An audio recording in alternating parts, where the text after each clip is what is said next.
Pakistan'ın Demirgazak günbatarında Peshawar şäherinde 30-njy maýda bolan saýlawlardan soň demonstrasiýalar dowam edýär. Dürli partiýalaryň agzalary Heber Pakhtunkhwa welaýatynyň hökümetini saýlawlary galplaşdyrmak taýplaýarlar. Käbirler häkimetler tarapyndan galp saýlaw bülletenleriniň ulanýanlygyny aýdýarlar. Paragatçylykly geçýän protestler 19 adamyň ölümine we onlarça adamyň yaralanmagyna getiren çakmyşyklardan soň ýüze çykdy.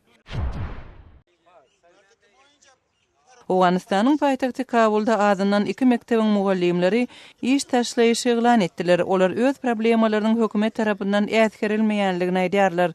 Olar aýlyklarynyň galdyrylmagyny we durmuş şertleriniň gowulandyrylmagyny talap edýärler.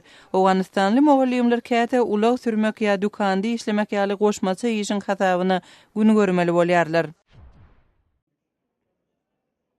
Kazakstanda orta mektepleriň okuwçylary Almatyda bir kopsulluk şertlerde jemleýici tiýnaglardan geçip başladylar.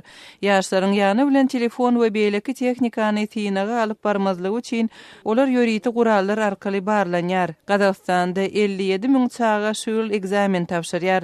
Olaryň arasyndaky iň güýçli taýýarlykly çagalar döwletiň hasabyna bilim almagyny dowam etdirip bilerler.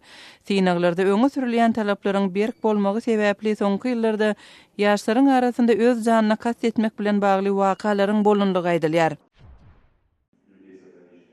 Doşenbede Birleşen Ştatlaryň Täjikstandaky ilçesi Susan Elliot maýaplar bilen işleşýän hökümeti degişli bolmady guramalaryň wekilleri bilen duşuşdy.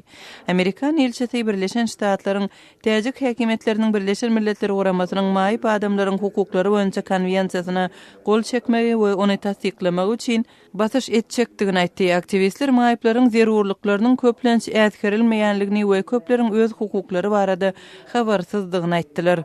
Siz günüň täzelikleri bilen tanış boldunuz.